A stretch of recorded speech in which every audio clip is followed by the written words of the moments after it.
Okay, so what did it actually take to keep the Mongol army moving? The famous picture is almost too clean. A rider on a small horse, a bow in his hand, open grass in every direction, no giant wagon train grinding along behind him, no road crews, no warehouse sitting at the edge of the steppe. The army appears where nobody expects it, keeps moving after other horses should be exhausted, and seems to carry almost nothing. That is the image. Now look slightly behind the rider. There is another horse. Then another. One is carrying him, one is recovering. One may be carrying equipment. The exact number changed by campaign, period, status, and source. So there is no honest universal total. But the important point is simple. One Mongol rider was often not one man and one horse. He was one man moving with several animals. And that creates the first mystery. How does an army become easier to move when every soldier multiplies into a small herd? Keep that rider in view because the entire system is hidden around him. First, the extra horses appear, then the household that raised them. Later, an imperial order will pass through the same world and reveal something much larger. The important question is not whether the Mongols had supplies. Every army has supplies. The question is where the Mongols placed the burden, and what happened when the system underneath that burden started to weaken. Start with what the extra horses actually do. A rider pushes one mount for part of the journey, then changes to a fresher animal. The tired horse keeps traveling, but without carrying his weight. Instead of asking one animal to absorb the entire distance, the army spreads the work across several. That is where the speed comes from.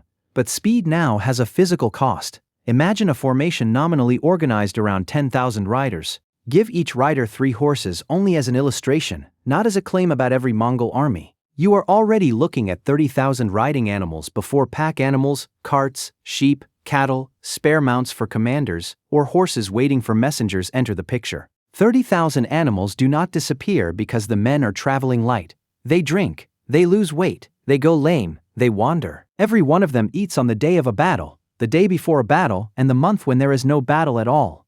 So where is the food? Most of it is under their feet. Mongol horses could obtain much of their energy by grazing rather than depending entirely on grain hauled in wagons. That changed the economics of movement. A force did not have to carry every mouthful of horse fodder from one depot to the next. The animals could harvest a large share of their own fuel from the landscape. Grass did part of the work that carts and warehouses did for other armies. That sounds like freedom. It is not complete freedom. A pasture can be empty of people and still be full from the perspective of a horse herd. 30,000 animals can strip an area quickly. Grass can be too dry, too short, buried, already consumed, or too far from water. A route that looks open on a map may be unusable at the wrong season. A force that moves too slowly may destroy the grazing it needs before it gets anywhere. The Mongols reduced one kind of supply problem and accepted another. Instead of depending only on carried fodder, they depended on movement through productive land. There may have been an unusually favorable window during part of the early expansion. Tree ring research has identified a long wet interval in central Mongolia from roughly 1211 through 1225. More moisture can mean more grass. More grass can support more livestock. More livestock can support more remounts, more households, and more military capacity. But rain does not organize an army. The grass may create the opportunity. Somebody still has to raise the animals, train the riders, repair the equipment, decide who serves, and make sure the right people arrive at the right place. So follow one rider backward. Before he joins a campaign, he is standing in a household camp. The horses around him have taken years to breed and raise. Someone has watched them through winter. Someone has moved them between grazing areas. Someone has handled the mares, processed milk, prepared meat, repaired leather, maintained tack, packed carts, and kept the equipment usable. The warrior is the visible part because he is the person who rides away. The household is the part that stays behind. That household is not just his home, it is a production system. Livestock provides food, hides, transport, future animals, and wealth that can move with the people who own it. Riding, animal care, movement across long distances, and living around herds are already built into the economy. This gives the Mongol state an enormous advantage. It does not have to create mounted people from nothing. It does have to take people who live inside separate families, loyalties, and rival groups, and make them answer one command. That is the harder problem. Steppe politics before Chinggis Khan depended on shifting alliances, personal loyalty, kinship, and leaders who could join one coalition and abandon it later. A ruler could gather warriors and still discover that the men around him were more loyal to their old chief than to the person giving the current order. The decimal organization helped change that. Men and households were placed under commanders associated with tens, hundreds, thousands, and nominal units of 10,000. The labels sound like battlefield arithmetic. Their real value is control. A commander of 100 knew which smaller units answered to him. A commander of 1,000 knew which commanders he was responsible for. The center could demand people and resources through a chain instead of negotiating separately with every family and every former clan leader.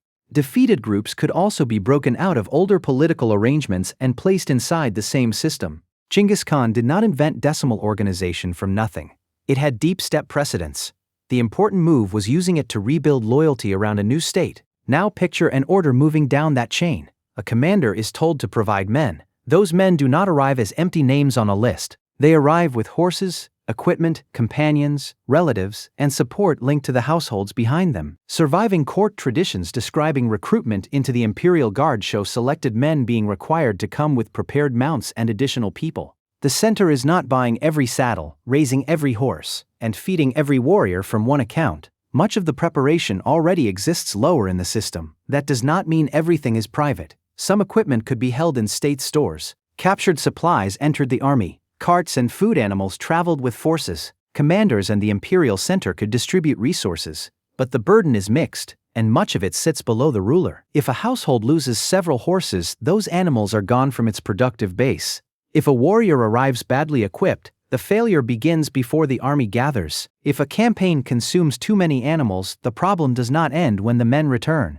Future milk, future transport, future foals, and future service have all been reduced. The system can reproduce itself. It cannot reproduce itself overnight. Contemporary observers described Mongol camps processing milk, meat, hides, and stored foods, but they also recorded grain and flour moving in from settled areas. A rider could travel with animals that supplied transport and food, yet the wider force still benefited from carts, stored provisions, agricultural production, and local supply. That matters because it prevents the easy myth that the army lived entirely from one miraculous animal. Pastoral products carried much of the system. Agricultural supplies still entered where available and necessary. A broken cart wheel cannot graze. A sick horse cannot be repaired by finding another patch of grass. The Mongols reduced their dependence on one type of supply. They did not eliminate dependence itself.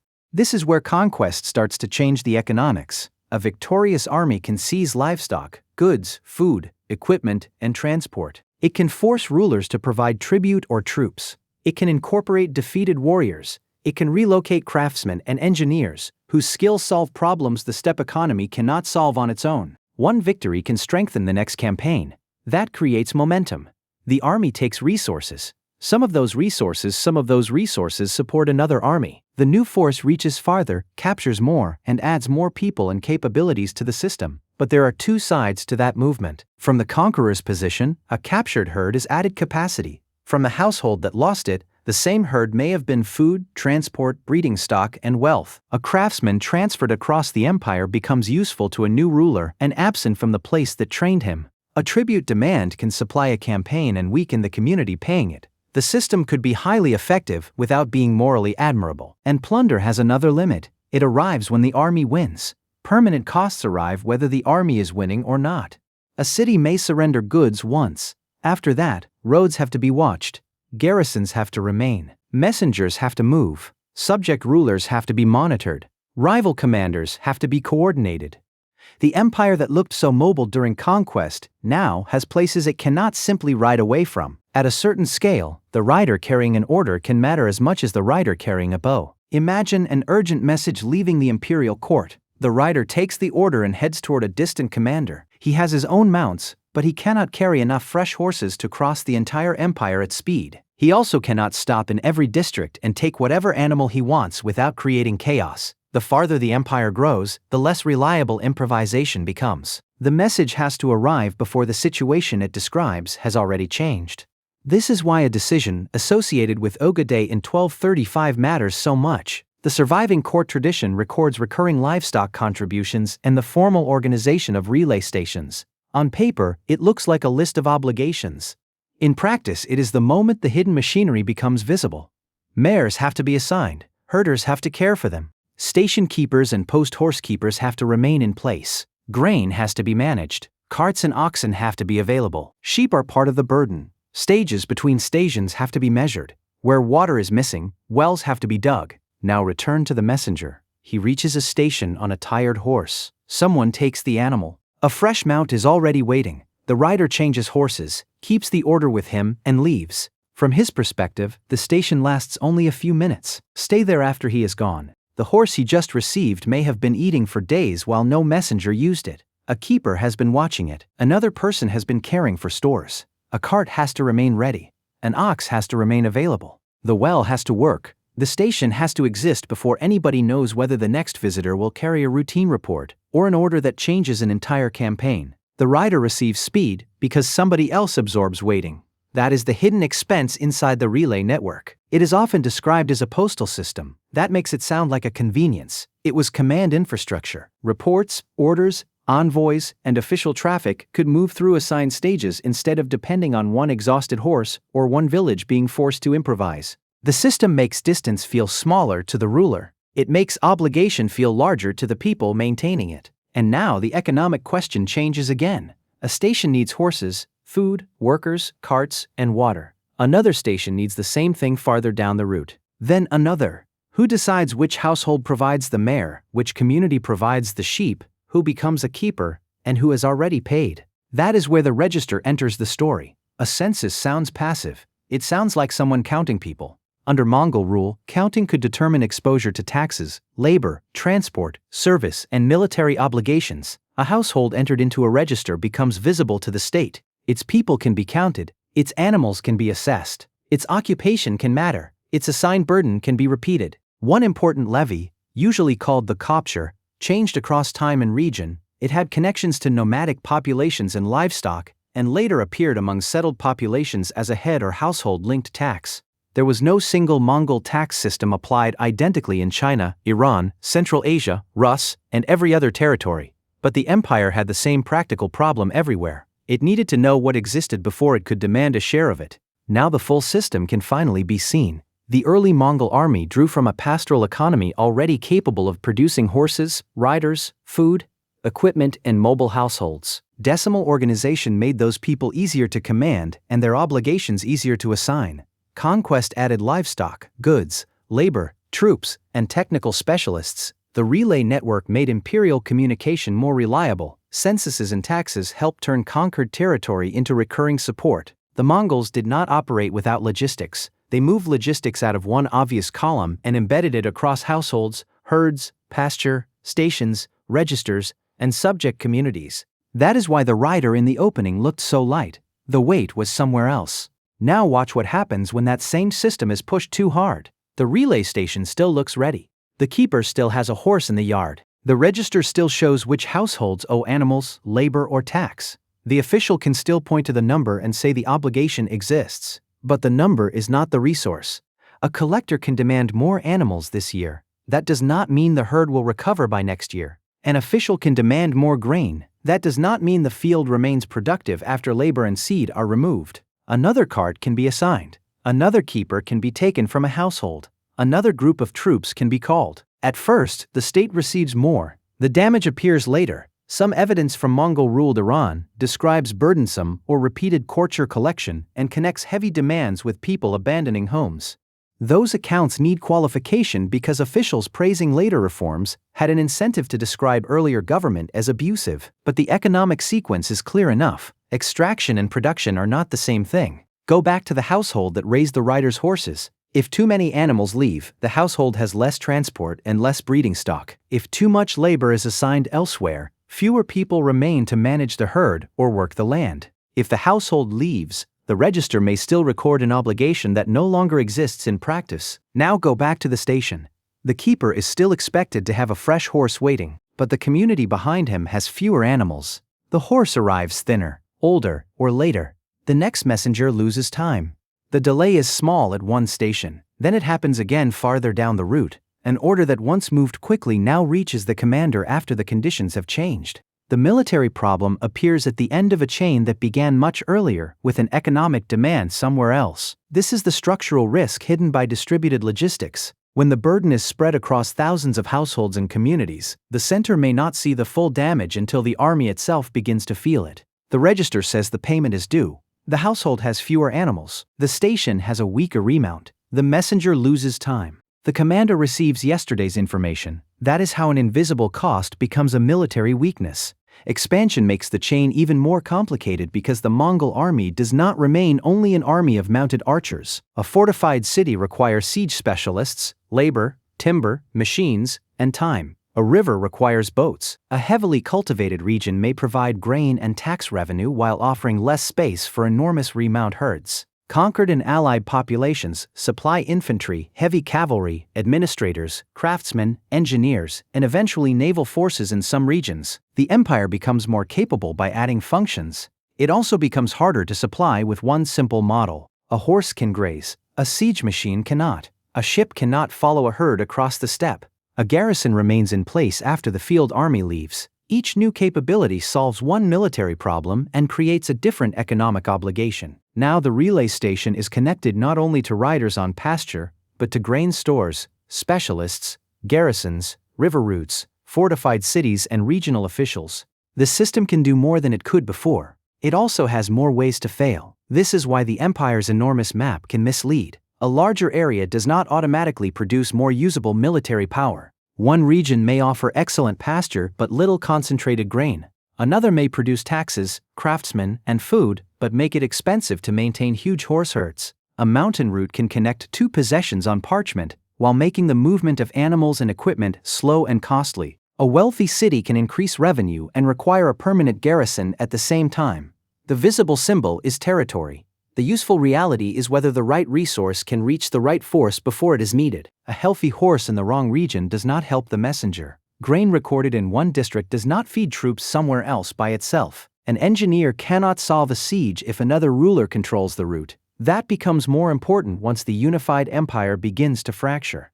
The roads and stations do not vanish in one night. The herds do not disappear because political unity weakens. Regional Mongol states continue using cavalry, taxation, officials, specialists, and inherited institutions. But the chain no longer answers one center. A resource base in one region now supports one ruler and not another. Specialists, revenue, pasture, and troops become harder to move across political boundaries. Different Mongol states adapt to the economies they actually control. The army follows the economy underneath it. A ruler with broad pasture can preserve more of the remount system. A ruler governing dense agricultural territory can draw more heavily on taxes, infantry, craftsmen, stored fodder, siege forces, or waterways. The original military advantage does not disappear. It becomes regional, conditional, and more expensive to coordinate. And then there is the cost that only becomes obvious after the dramatic part is over. Peace. During conquest, captured resources move forward. After conquest, the obligations remain where the army has stopped. The station horse still eats while no urgent message comes. The garrison still needs support while no enemy attacks. The well still has to work. Officials still have to count, collect, record, and deliver. Military households still need enough animals to survive and enough animals to serve again. Winning territory and holding territory are different economic achievements. So did the economics of the Mongol army actually work? Yes, when the chain remained healthy. The herd had to replace what campaigns consumed. The household had to survive its obligations. The commander had to receive the men and animals he was promised. The station had to keep fresh mounts ready. The register had to describe real productive capacity, rather than obligations that existed only on paper. Conquered regions had to provide food, labor, revenue, and expertise without being damaged beyond usefulness. And the political center had to remain strong enough to move all of those resources toward the same purpose. When those conditions held, a message could cross enormous distances, a field army could keep changing horses, and conquered capabilities could be added to the next campaign. When the chain weakened, the failure did not begin with a dramatic battlefield collapse. It began farther back. A herd recovered more slowly. A household lost too much labor. A station received a poorer horse. An order arrived late. A commander waited for resources controlled by someone else. By the time the army looked slower, the economics had already been weakening for years. Now go back to the opening picture. One rider, one bow, one horse crossing open ground. The image feels simple because almost every cost is outside the frame. Behind the horse are the remounts. Behind the remounts is the herd. Behind the herd is the household that raised it. Beyond the household is the commander who must deliver men and animals, the station keeper waiting beside a fresh mount, the official holding the register, and the conquered communities providing food, labor, revenue, and expertise. The Mongol army was not powerful because it needed nothing. It was powerful because it could make an enormous support system look like one rider moving across the grass. The rider carried the weapon. The empire carried the rider.